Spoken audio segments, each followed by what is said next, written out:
Beyond the city, where the desert meets the sky and the mountains call your name. This is Elevated SoCal. It's where adventure lives. It's where you reconnect with something real. Join us and rise above. This is the Elevated SoCal Show. Hello, Mr. Colin Schour. Welcome to the Elevated SoCal Show. Thank you for having me. What a pleasure. Yeah, it's great, man. I'm excited to have you in today. I know you as the frontman for the Blackbook and also the music director for Lakefest. What else do we need to know about you? Well, in addition to that, I'm a high school English teacher. I moonlight as a high school English teacher. All right, there we go. Moonlight early in the morning. Yeah. Uh-huh. So how long have you lived in Big Bear? I grew up here and retreated down to the beach for a little while, but have been back up here since 2012. So the majority of my young life, I've been up here.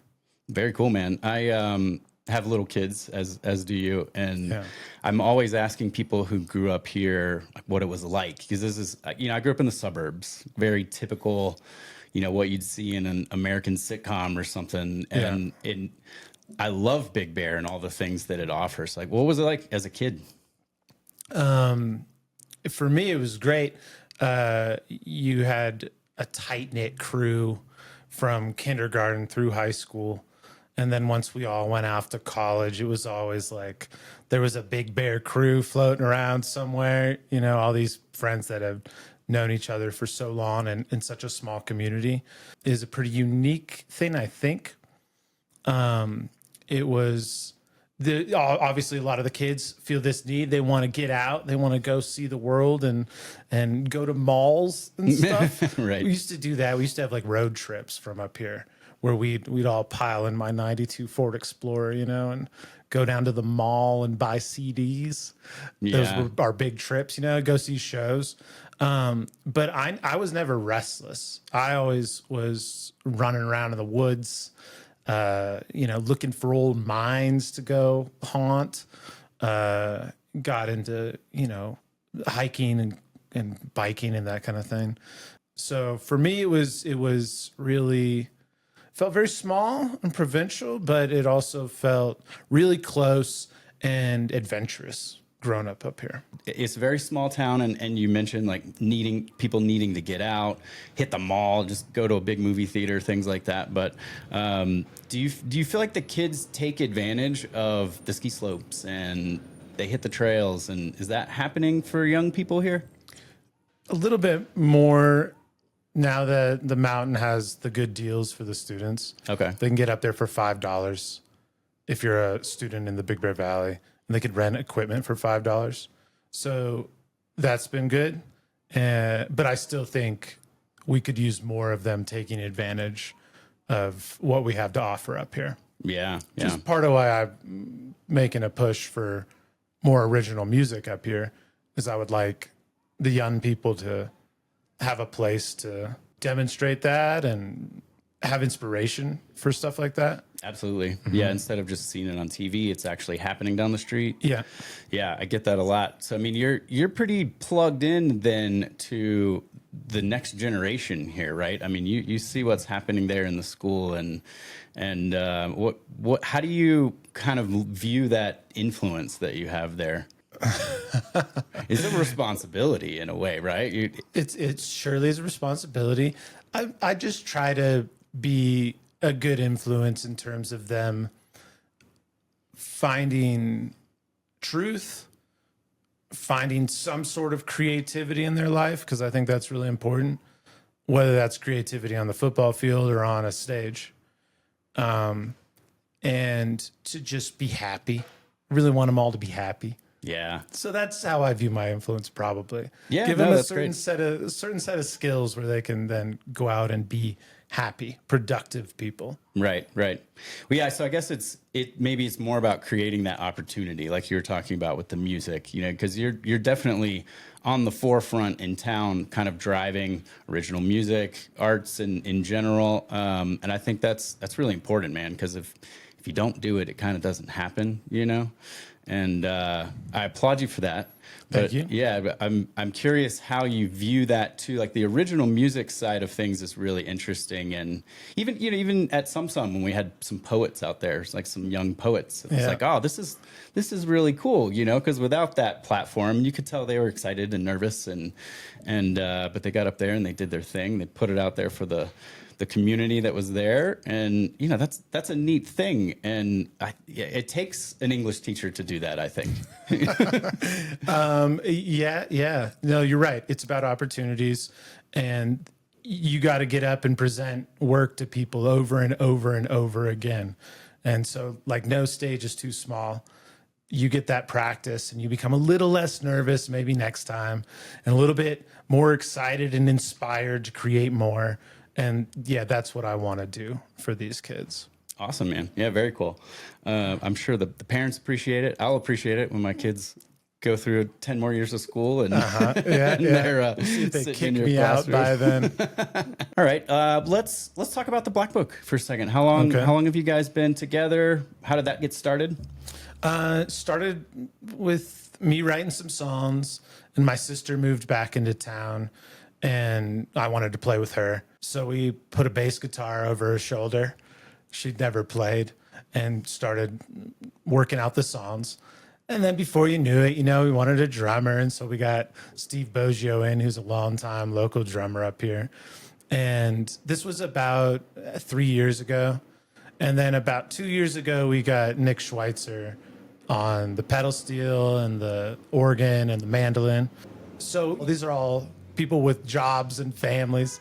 So we only have so much time to kind of work on the project, but we're being real patient with it. And it's something that's particularly nice for me because I'm doing the songwriting, and that's something I've just always wanted to do as an outlet just for myself. And yeah, it's been fun. And we appreciate all the opportunities we have to play up here. We've had to create some opportunities, which was part of why like some of these festivals have gotten going, is there was nowhere for us to kind of go play original music. Sure. There's plenty of opportunities to play covers for restaurants and that kind of thing. But I really enjoy that, a scene where people are together with the music and they're listening. I love that. Yeah. And so we started playing little shows, trying to get people to come. And then before you knew it, we bubbled that into some Fest, where we got some musicians from off the mountain, and then we played, and Lakefest, and et cetera, et cetera. Fantastic. Well, I will say I've gotten only compliments while you're on stage, as the guy who's somewhat having something to do with the thing that we're doing at the time. Like, man, these guys are great. They sound really good. I definitely would have not known that the Blackbook was that new, or that Lauren hadn't played the bass before, or that you all had other jobs. If I just walked up, I mean, you guys really, it sounds really polished already. Thank you. Yeah. I'd like to give the illusion of professionalism. Right. Yeah. No, it's very cool, man. It's going really well. Headlined last year at Lakefest, which was really cool. It was just great. It brought the whole festival together, and the biggest crowd of the weekend, I think, was right there. That's right. Yeah, it was a lot of fun, man. A lot of fun. How would you describe the music of the Blackbook? Like, what's your style? What kind of, for people who have never heard you before? I like to call it mountain rock. Okay. Which for me is a blend of blues and folk and rock. But we're still trying to figure out that identity. Sure. We're dabbling in all these different directions. So. Yeah. No, that's awesome. We'll see what it comes down to. Some people have called it kind of atmospheric. Okay. Which is an interesting way to put it. Yeah, I don't know. I think you're a little more out there. The atmospheric to me feels like background music. Yeah. It depends. We'll have like different sets for different situations. Sure. Yeah. So we're still trying to figure it out, but at the same time, like not worrying too much about it, because the point is just for me, the point is to write music because I like doing that. It's a good thing for me to do. And then, but there is this piece of it where it's like you want to do a good job live, because I do want to put on a show. I think that's the point. Right, right. If you're going to go play music on a stage, you should be performing a show. So we're trying to get better at that too. Yeah, that's a refined skill, I would think, right? Yeah, it surely is, which is why it's important to give these young people you're talking about earlier the platform to start practicing these things and start being comfortable in front of an audience, because it's pretty terrifying for a long time.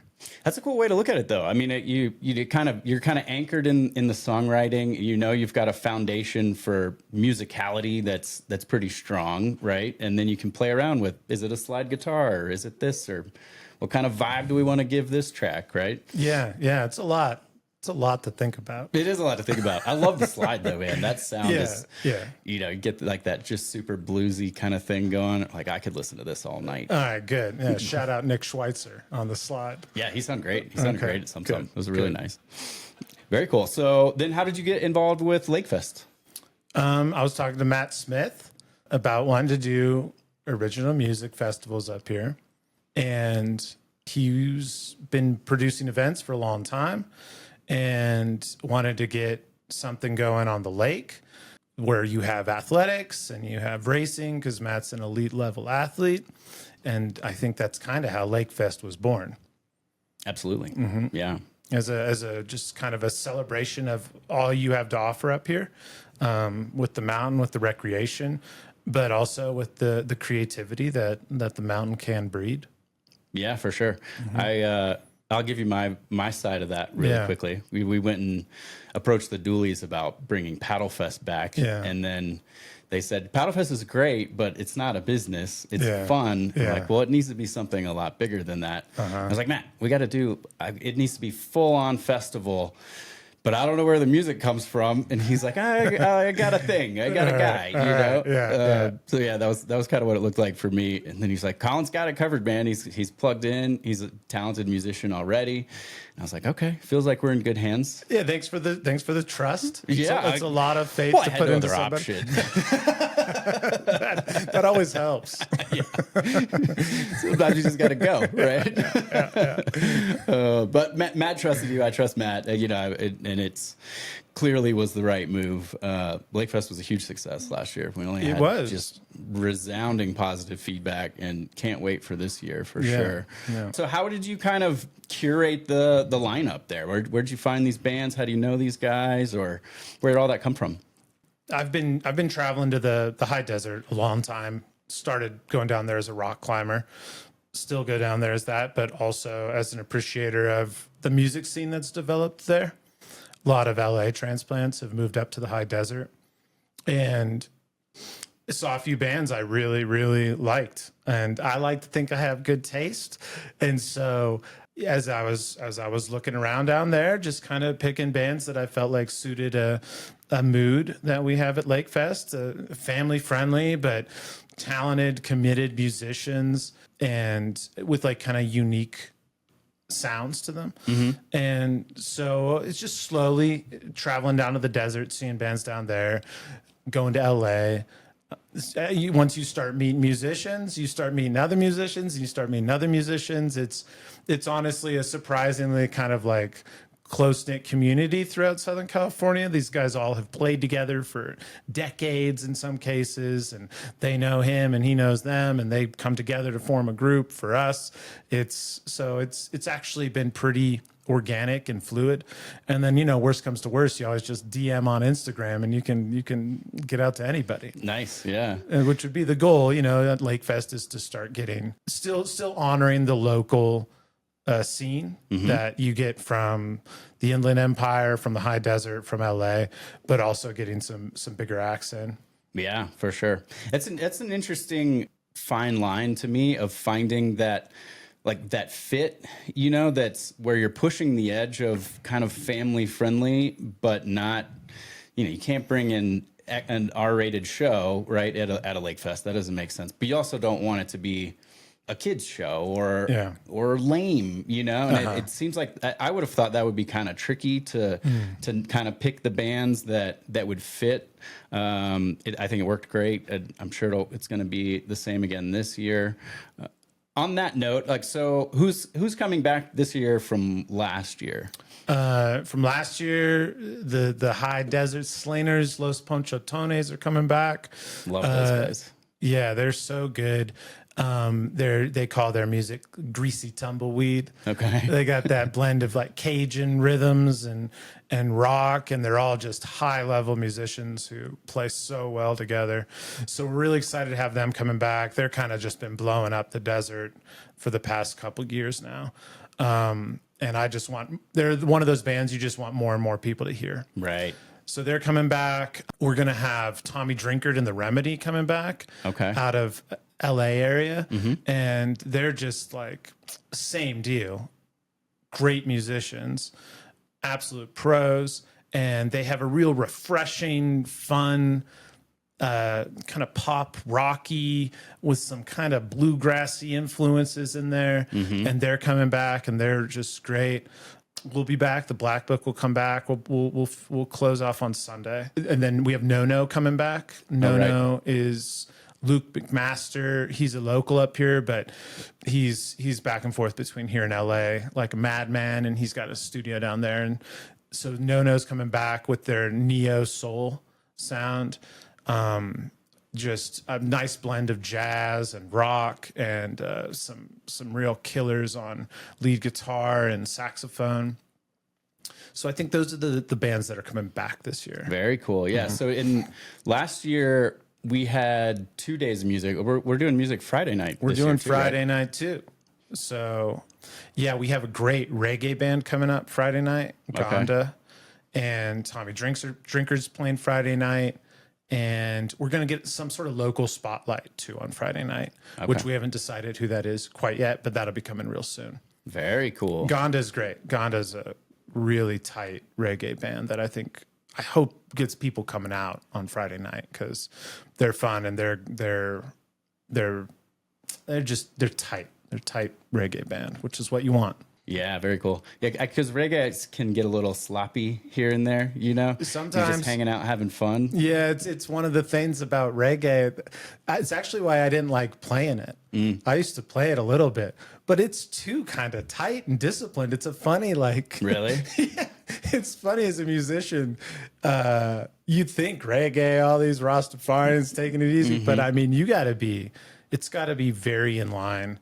You got to be very in the pocket. And that was actually hard for me to do. So I always appreciate good reggae musicians because I know they're not getting enough credit for the professionalism it takes to actually play that genre. Yeah, very cool. That's interesting. I definitely did not know that. Yeah, dude, those guys they're holding it down in a real way. Okay.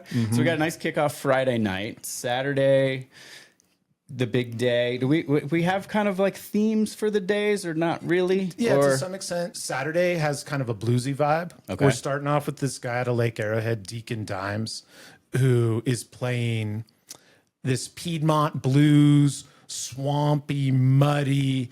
You just feel like you've been sent back to 1930 or something. Wow. And he is hypnotic. He's very good. And then our headliner that day on Saturday is the Sarah Barlow Blues Review. Okay. And that's some great musicians out of the high desert who are coming up. So that one, and then we have Los Ponchotones on that day too, which kind of have like a bluesy influence as well. Also on Saturday, we have this stellar group of bluegrass players. They're called the Honey Buckets. They're they're touring all over the country and they're amazing. They're playing in the afternoon before Sarah Barlow. Oh, very cool. That's one to definitely come and check out. Yeah. The bluegrass vibe they bring is just so uplifting and fun, and they're all so tight and good. That's one to catch for sure. Oh, that's awesome, man. There's something about the mountains and bluegrass. I know. When I didn't live in the mountains and I would visit, you just crave it. Like, I'm shutting down the playlist that I listen to most of the time. Give me bluegrass, right? And I'm sure a lot of visitors will be into that too. Yeah. It's impossible not to be into the Honey Buckets. It's just fun, right? It's so fun. So fast and I think fun. it's Like the most, you can't not smile. Yeah, it's the most fun music for me. That's So great. we're stoked to have them because that was something we didn't have at the last year. Didn't have a bluegrass presence, Okay. but this time we'll have it, and they're going to come hard. So yeah, Saturday has got a rocky, bluesy vibe. Very cool. Yeah. I see Sarah seems like she's doing something every weekend out in the desert. Yeah, Just she's constantly on my Instagram, Yeah. just over and over and over. They're- So just one thing, when you say high desert, are we talking mainly Joshua Tree, or is it kind of spread out more than that? That whole scene's spreading and spreading. So Okay. it's Joshua Tree, it's Yucca Valley, it's 29 Palms, it's Landers. Wow. There's musicians scattered throughout that area. Very cool. Right now. I do love going down there. It seems like Yucca's changed, kind of grown a good bit, even since I've been in Big Bear in 5 years. Yeah, up and coming, Yucca Yeah. Valley. Yeah. It's too late. You should have bought a house 6 years ago. But, Right. yeah. Yeah. So then on to Sunday. Sunday, little less bluesy, a little bit more. We have No on Sunday, which bring that neo soul, Yeah. LA sound to the day on Sunday. We also have another band out on Sunday called the Tristan Gressett Band. I saw Tristan come up. He was just playing a little show with a girl named Delaney, and they just blew my socks off. So I asked if they had a full band that they could bring up, and they can. They just played with their full band in Nashville. They're up and coming killers. Cool. So they're playing on Sunday, and I think they'll be really good. And then you'll have the Blackbook closing up the show on Sunday, trying to get some locals by at the end of the day there, catch the sunset, and finish it off right. Very nice. Oh yeah, that's gonna be great, man. And then we can close the gates and have a beer. Yeah, my gosh, That's gonna be blast. I can't wait. That's a heck of a lineup. it's a great lineup. It's a great lineup with a lot of locals and representing all of Southern California in terms of. We got high desert musicians, we have Inland Empire musicians, we have LA musicians. And that's the beauty of Big Bear right there, is we are surrounded by extreme talent. Yeah. And this is a nice place to kind of centrally gather them in the summer when it's kind of a little too hot everywhere else. Right. And we'll be up here on that lake breeze. Oh yeah. With the best of the local Southern California music scene. That's awesome, man. That's super exciting. Are you working on any new songs right now for the Blackbook or for yourself? Yeah. I'm kind of always writing songs, I don't know what percentage of them I end up ditching, but Right. yeah, I just wrote a song last night. Okay. Yeah. I don't know if I like it yet or not, though. Okay. You know? Yep. I do. Dude, my best friend, who actually played Lakefest last year, Bryant Looper. Yeah, he's very good. Yeah, he's in a new band now, Atlanta based. So bit of a thing to try to get him to come back. Yeah. But he used to hit me with that all the time because I was a writer as well, but more TV films, long-term projects, right? Where I'm working on something for months at a time. And he'd be like, "Yeah, I wrote a song in the shower this morning." I'm like, "You're an asshole," like, that's not fair, But I do dig that. That's very cool. Well, it's one thing to write a song; it's another thing to finish a song too. Sure. Yeah. That's a big deal as well. Yeah. Which is something I've gotten a lot better at. Like if I feel like something's good, there's this tendency to kind of want to just like put it on a voice memo and leave it behind. But I've gotten a lot better at if I believe in it, I'll get the work in. Right. And try and take it to its conclusion. Yeah. Which I did yesterday. Nice. Which becomes harder once you have kids to ride that creative train forward. Sure. But I'm finding the space. I'm finding the nooks and the crannies to keep writing, and I just sleep less too. That's important. Yeah, that's hard. I got up really early today, not because of kids, but somewhat because of kids, because they put me to bed early. Yeah. I think I got an email from you at midnight. So it sounds like Yeah. you were up Yeah, I later was last night. Yeah, it's pretty standard. You just got to find the time. You gotta find the Yeah. time. You got to find it. We're all gonna die soon. Right. Can't waste time sleeping. Gotta get some work done. Yeah, no, I certainly sense I'm taking some time off the end of my life Sure. with the lack of sleep I've been committing to music, because it takes time to write music and arrange it, which is one of the reasons I find original music so inspiring and important. Is I know like the work and the amount of time that's gone into people creating music. Right. And so it makes it feel of more value to me. Not that I don't love watching a great band do covers, but it feels more intimate. It feels more compelling to me. Right. And it feels more like a kind of a gift that they're giving you. Just this exposure to something that, this creative thing they caught, and now they're like sending it off to you as well. Because that's kind of rare and interesting. So Yeah. I mean, you can feel the heart in it, right? yeah. I mean, you can also feel the heart when someone really does a great cover. Sure. I mean, you can feel it.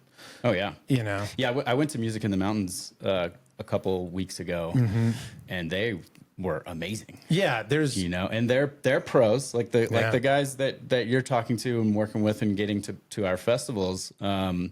They also all play in other bands and they're professional musicians. And then you watch them do Bruce Springsteen, and you're like, "Phew, he's blushing somewhere." You know, like this is strong. Yeah, man. Well, I want to rewind a little bit back before Lakefest. So we talked about being a kid here, but now you're a dad here. I saw you riding your bike last night with a kiddo right there in front of you, and I was like, "That's cool." Like that that's what it's about for me. Like that's the cool thing that you can do in a small town, and especially up in the mountains. There's all kinds of those experiences, right? Like, so is that something you value? You see yourself staying here, raising your kids here? Yeah, absolutely. I think it's a great place to raise kids. And I've heard people say that who've moved up from other places. Okay. They feel like a security about the place, a really generous community, a lot of heart up here. Because when you're with the same people, it's harder to be rude and mean and dismissive. Right. And so there's something about that. And yeah, just the opportunities, which again, I hope more people take advantage of with recreation. Right. Skiing. I took Sage skiing 20 times last year. Wow. And it was such a blast. She's probably ripping now then. She's ripping. And it's so fun,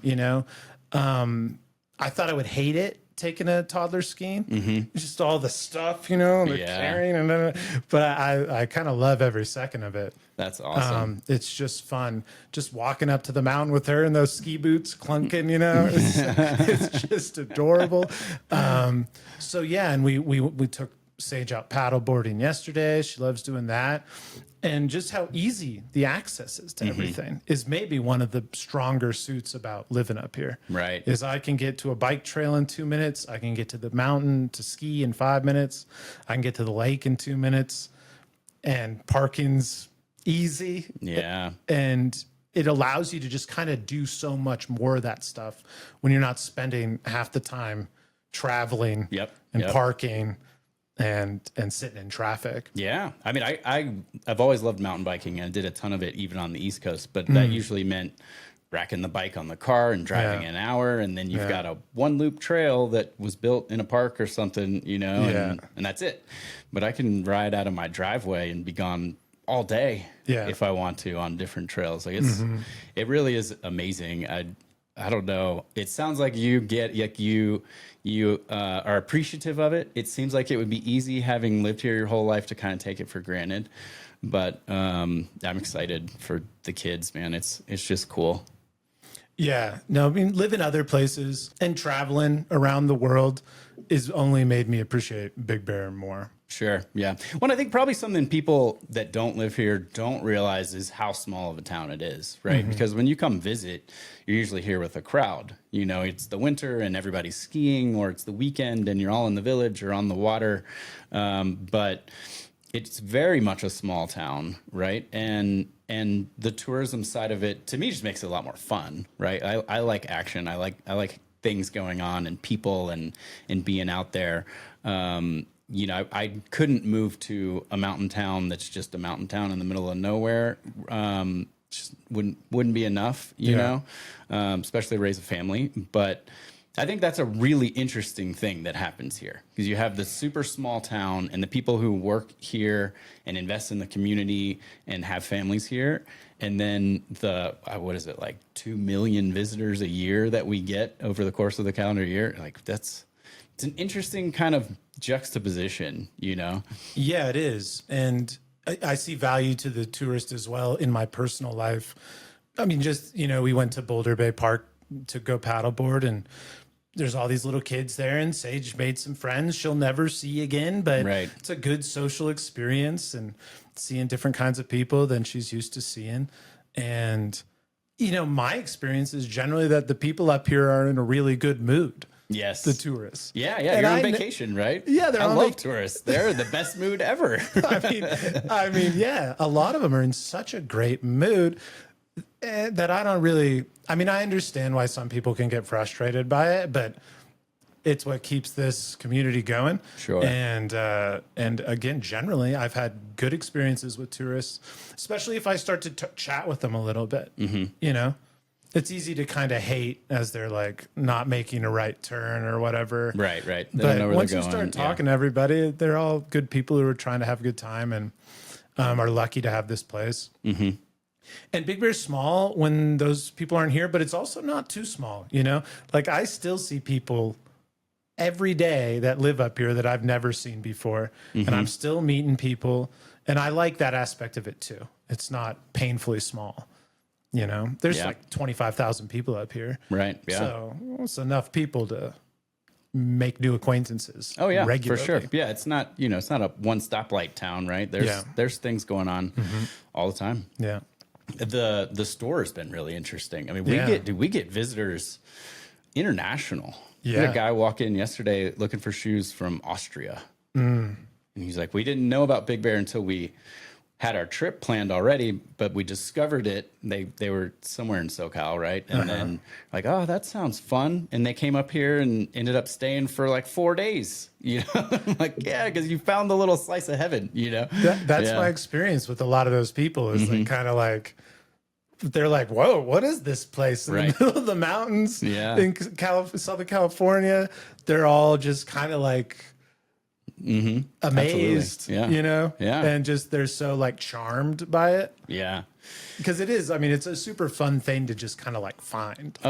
You know, you're just driving up a mountain for an hour, and then all of a sudden it opens up into this beautiful valley, and there's like things going on, and there's people and running water and the whole deal. Running water.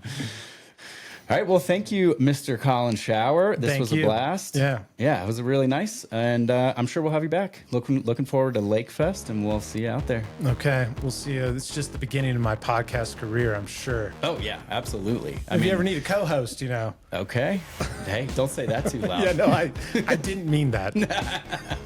Fair enough. All right, man. I appreciate it. We'll see you soon. This has been the Elevated SoCal Show. All rights reserved. Discover more at elevatedsocal.com and come see us in beautiful Big Bear, California.